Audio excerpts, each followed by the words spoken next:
Okay, yesterday we learned what an exponential function was and how to graph it, and today we will solve exponential equations. I'm like, why we have to know this? Because you have to know it for the test, but I tried to make up a reason here.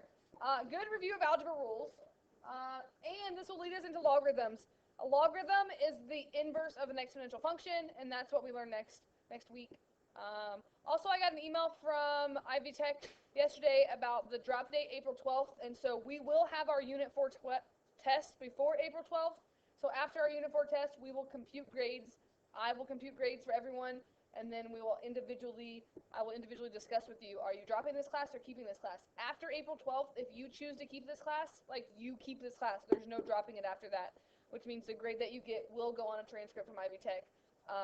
And so it's important that we look at it and you decide, let's think about what could happen with the final and what grade you could get in the class, what grade do you want in the class, do you want to keep it or drop it. So after spring break, we'll, I think, I don't know, April 12th is coming up very soon, but hopefully we will take that Unit 4 test the week of Nathan's birthday. Did you check your beard out, Nathan? It's a good one. I thought he did a good job for being 6 years old drawing a beard on you. It just stops right here though too. He wanted to erase your mustache, but I was like, there's no erasing it. So, hopefully that first week of April we'll take the unit test. So then that next week we can decide what you want to do drop wise. So.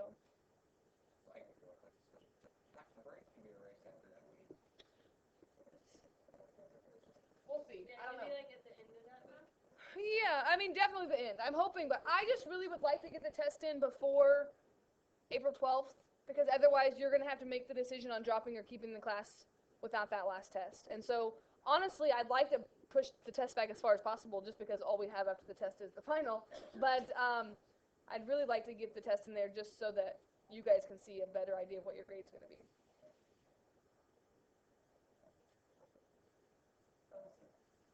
He wants to draw a hair on you too, like long hair.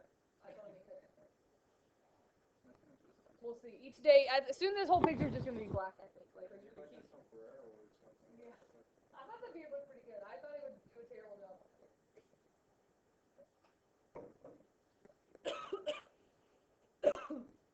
All right.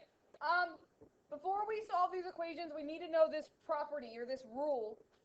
This is the rule in words. This is the rule in math terms. So, I can write it. But when two exponential expressions with the same base are equal, then their exponents are equal, and I think that you should agree that that's a true statement. What, Scott? Oh. Scott, I think I graded your test, your quiz, because you were the first one on the list, and that's why I graded your backside. I think you got an A+. The bar's been set. Scott got an A+ on the last one. I'm going to set the bar high and say this whole row got close to A+.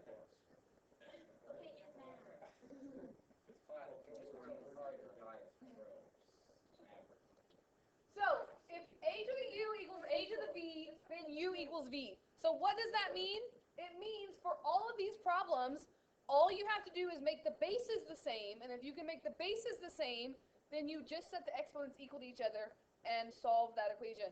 Are there other ways to solve this? Yes, but they involve logarithms, and we haven't learned logarithms yet. So if you remember logarithms and you use logarithms, I'm not going to stop you, but we haven't learned them yet in this chapter, which is why we're not solving them with logarithms yet. But later in the chapter we will.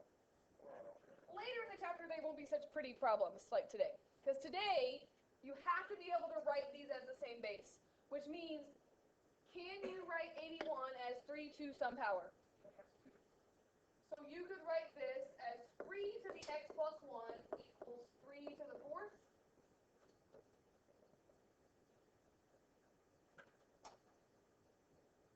And if that is true, this property says all you got to do is set these equal to each other, which means you would say x plus 1 equals 4, x equals 3.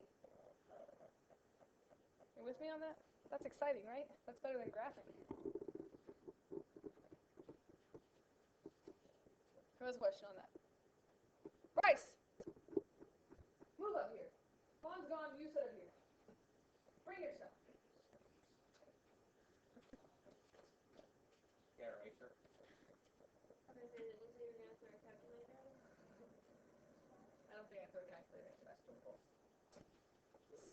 Come on, write something down. Pretend to stay awake. Do something. You're not going to stay awake if you just put your head down.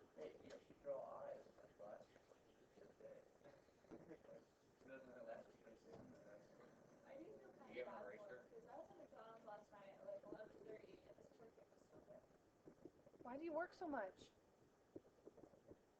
You could tell them, hey, I need to be off work at 10 o'clock. I have to go to school. School's important. So my teacher doesn't yell at me for sleeping every day. You know what they tell me? You know, you have to. This is why we should raise them. Just kidding. It's a terrible idea. You should work somewhere that will work with you. You should be like, then I'm going to go work somewhere else. And I'd be happy. I worked at Kroger since when I was 16, and I always set my schedule of I need off at this time on this day. I can't work this day because I have school, and school is important. Yeah. They do. Dollar General has 2 shifts, 8 to 3:30 or 3:30 to 10:30. You got to tell them what's important, and if you're a good worker, they'll work with you. And then I worked at Kroger through college, and guess what? I always, every semester, gave them a schedule that said I can work these days at these times, and I never worked past 8 o'clock on Sunday night because I had to go home and do my homework. Ever. Kroger. Kroger's union. Work with them. They work with you. But then if you're part-time and they go on strike, they just like, hey, you're only part-time, so just work. And then I never had to, but they tried to convince me. We about went on strike when I was in college, and like the manager like talked to me secretly about if we go on strike, will you cross the picket line and come and work? And I was like, I'm too scared to cross the picket line. But she's like, please. But luckily we never. But all your people that you know are going to be on the picket line, and so then you have to like walk through the picket line. And I was like, if you can sneak me in the back door, but I'm not walking in front of all these people. Yeah, that was the point. Like, if actually we were going to go on strike, that I would work and keep working. But we didn't strike, thank goodness. How about this one? Can I write 8 as a power of 4? I can write it as a power of 2. So I can say 4 is 2 squared to the 2x minus 1. And 8 is 2 to the 3rd times x plus 3. And I guess you could put those parentheses in either spot there. Do you remember doing this before? You did, in algebra 2. Which means, again, if the bases are the same, we just set these equal each other. And I'm just going to distribute and say that's 4x minus 2 equals 3x plus 9.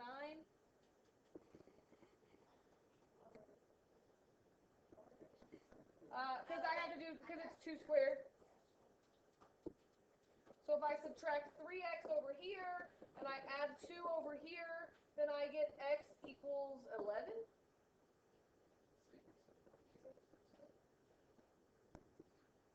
Who knew? With me on that? Let's do some maybe more exciting ones, right? No, we have to do harder ones. Like this one. I only have like 5 examples, I think, and we're on 3 already. So, yeah, it's just different. Well, no, and then there's one other thing.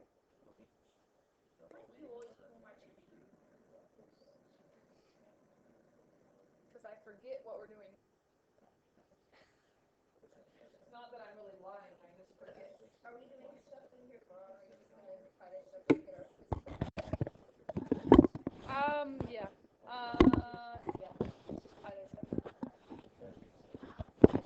Well, I was trying to decide if I should make you bring your homework and we could do homework and homework quiz, but we'll just do it. But if I do grade your quizzes, I'll probably let you see them. So technically, we don't want to.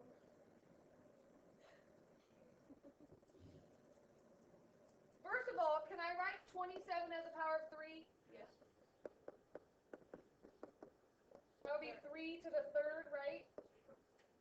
So step 1 on all of these, if they're not the same base, which some of them on your homework are already the same base. But if they're not the same base, do that first. And then what are we going to do? Set it equal to each other. So how's this one different? 3 times 2x is 6x. We have the x squared. Yeah, it's that's a quadratic, which means if you have an x squared and an x, then you're going to need to get everything equal to 0, complete the square, quadratic formula, or factor. I'm going to subtract 6x. I think most of these are factorable. Don't quote me on that. But I think this is factorable. What multiplies to give you 7, that subtracts to give you negative 6. So x equals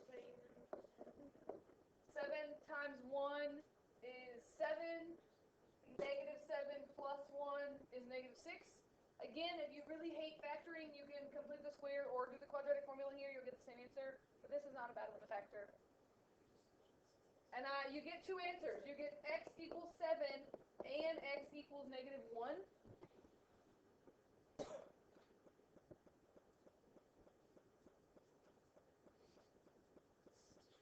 Should we check those answers? I don't know. We plug in 7 there, we get 49 minus 7 is 42. 3 to the 42 That wouldn't work. equals 27.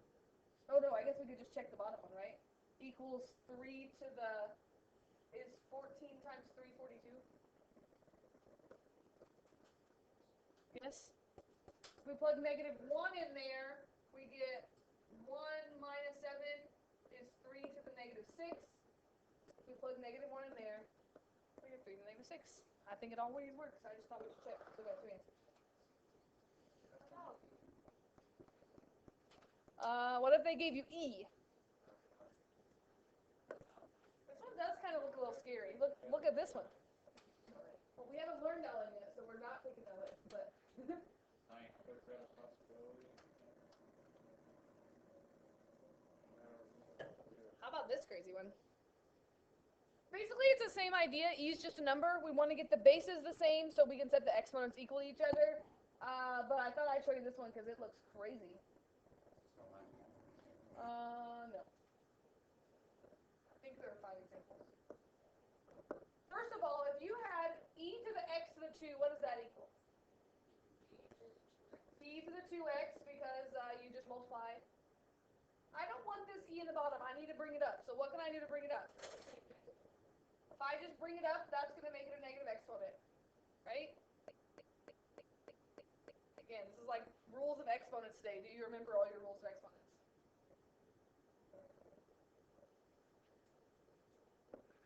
So now this is multiplication. What do we do with exponents when the bases are the same? What do we do with those exponents? You add them. So this is the same as saying e to the negative x squared equals e to the 2x plus negative 3, but I can't bring myself to write that. I'm going to write minus 3.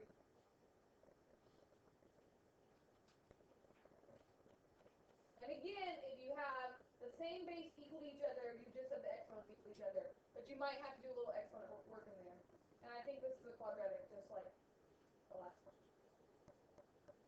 So you get negative x squared equals 2x minus 3. I'm going to add x squared over. And then I can factor it. But just watch those exponent rules today. Make sure you add when you're supposed to add and multiply when you're supposed to multiply. If it's in the bottom and you bring it up, it's a negative exponent. But again, this one's not so bad to factor. 3 times 1 gives me 3. Positive 3, negative 1 gives me 2 in the middle. Which means, again, I get 2 answers. You don't got to take it. I just want to take the last one just to make sure.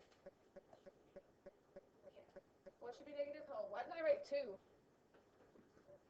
Because I like it. Yeah? I wrote 2 for some reason. Did you write 2? Last thing. Probably. You could just say yes. You should just write it. Your homework, they give you a graph, and I didn't want to make a graph, so I just wrote it as a word problem. But on your homework, they give you a graph with some points on it, an exponential graph, and they say determine the exponential function whose graph is given.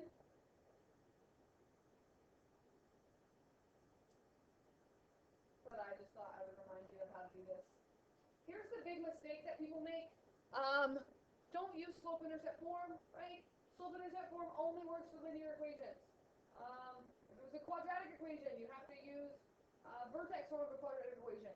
If you're writing an equation that's exponential, you have to use the exponential form of the equation. An exponential form of an equation is y equals a times b to the x. And that's what we wrote out 6-3 day 1 of yesterday. Very first thing in your notes, you wrote out the form of an exponential equation.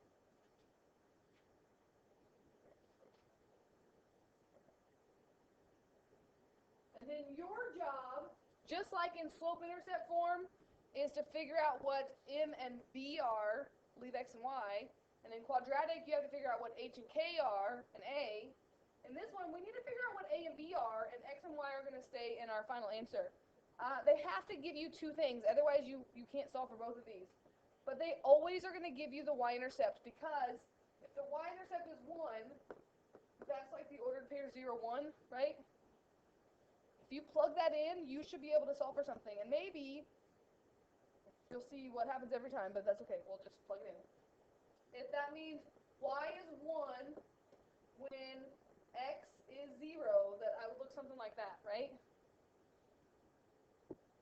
When we wrote out our definition yesterday, we said that a is called the initial value, and the initial value is what is there when x is 0. And why do they call it that? Is what happens here. What's b to the 0? Which means if you plug in 0 for x, which will always happen on your y-intercept, a will always be whatever your y-intercept is. So in this case, we can say a equals 1. Which means if a is 1, you don't even really have to write it in the problem. Like I can now say I know that this is y equals 1 times b to the x. I need to find b, so what could I do now? Is this another point they give me? Plug that in for x and y and see if I can solve that for b. This might not be. Oh, this isn't. 9 equals b squared. So what's b equal? And when we solve this here, it actually would mean that b equals plus or minus 3. How would you know whether to choose the plus or the minus? Would determine how the graph was given, which they give you. So I guess maybe I should say that this graph looks like this. So if this graph looks like this, would I choose the positive 3 or the negative 3? The positive 3. So my answer here would be y equals 3 to the x. Now, if they give you a graph, are some of you going to be able to look at the graph and write the equation without doing this algebra because you're just going to see what's happening, whether it's 3 being squared or whatever? Yes, and I'm okay with that. But if it was a weird base, like what if it was like 4/3 as your b, maybe the algebra would be needed. So, or if there was an a value that you might need that. So I just wanted to show you that because it's some good working backwards stuff. There also might be some story problems on your homework today. Don't freak out about them. If you just read them, all you're doing is plugging a number in for the exponent part because we don't know how to do anything else yet because we haven't learned logarithms. So all you do is read it, and they tell you it's something to plug in, and you plug it in and you use your calculator, and it's not that bad. So, but there's story problems in unit tests, so I thought we should practice. This is 6-3 day 2. There is no graphing today.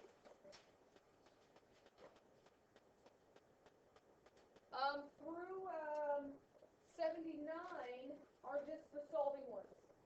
Some are going to be really quick, some are going to be faster, but they're not that bad. And then 86 is the write the equation from the graph. And then 102 and 103 are a story problem or two. You have about 10 minutes, so you can get started on this. It's not that bad to do. My advice is do it tonight, even though Megan says you don't really have to because we're not due till Monday, but you're going to forget about it. If you don't do it tonight, tomorrow you're going to be like, oh, it's Friday, I have no homework, and then Monday you're going to get a 0 on homework quiz. So, do it tonight.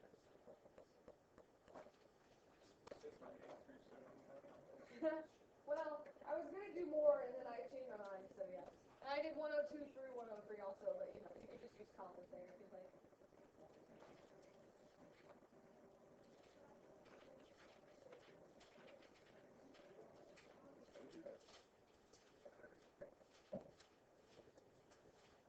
We really only have 3 sections left, I think. So hopefully we can do that in the next couple weeks.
March.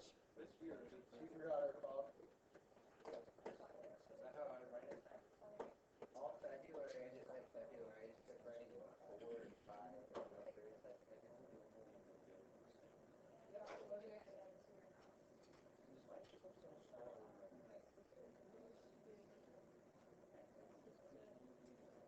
Just to drive me crazy. Oh, I don't have your homework for the last. Did you turn in your homework before the last quiz? Yeah. I swear I don't have it. I graded it yesterday, and I was listening to people, and yours was one of them. But look, I'll look in here again. Taylor's recruitment. Yeah, because I just have, because I always like. Rachel, did you turn homework in from like the quiz that you did yesterday? Like you turned in the 6-1, 6-2. You should have 5 assignments: 6-1, 2 days; 6-2, 2 days, and a review. It might have just got stuck. Sometimes when I record them, they stick together. I just didn't recheck because I just thought they fit together. When is the last one?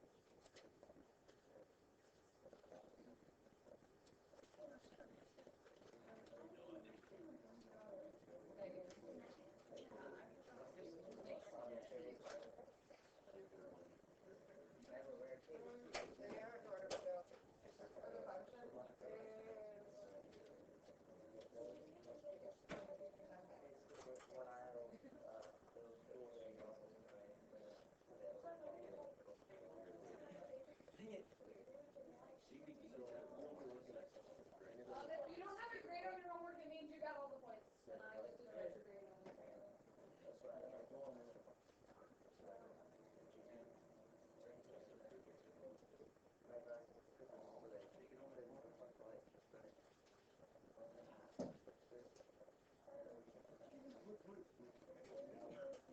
You had one old label, like a big one problem, and you didn't even do it. oh, 63. That's okay, I'll probably. And Trevor, I just think your homework is just ridiculous. I don't even know how to grade this. It's just like, it just seems so crazy and messy. You gotta clean this up. You're gonna go to college and they're gonna like freak out on you. And it seems, Yeah, I at least took the time to think of all the paper. What? I gave you 22 faster than I did. I'm missing. So right now you're defining that you're not a good job. It's a mess. I'm combining you that it's messy. Oh, maybe I have this one. Stuff. And it's messy, and it seems like you didn't have all the work that you should have. Let's see the center of your fingers and all that. Trevor, Well, I mean, it's literally obvious you did do it. well, look at this. Look at this. Look at this one. So this is how much you should have for this one. And then look at this one. And look at this one. Look at this one. No. Think about this though. You go through here. See, you don't need half that. You don't need half that. And look, see, look, this is just a problem that I'm facing. No, that's a problem. I know the difference. You just broke the problem, didn't you? There are ones I didn't think to catch that. And I'm starting. What's that?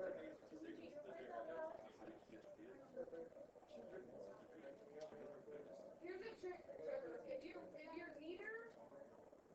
neater and show work, you usually get all your points. But when you're a mess and a half, I don't know what to do. And I'm just like, I don't even know. I don't think All so. there. Well,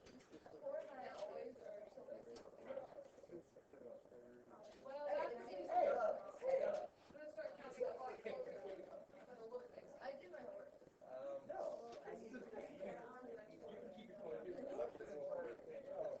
Yeah. Well, I'm tired. And he gets 22 points, same as me. That is very ridiculous.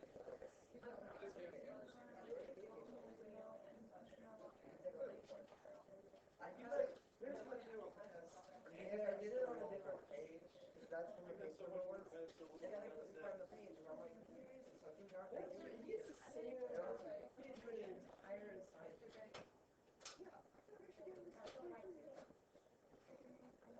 So it's I feel like you're so 23. 23? Alright, I'll set my 23.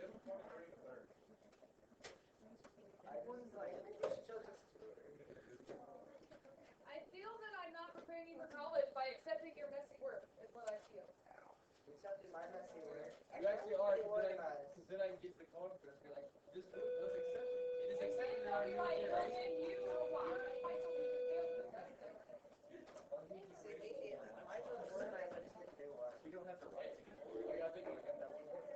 Need Mariah Lee, Mariah Minnick, the guidance office. Mariah Lee, Mariah Minnick, stop by the guidance office. I need a bus.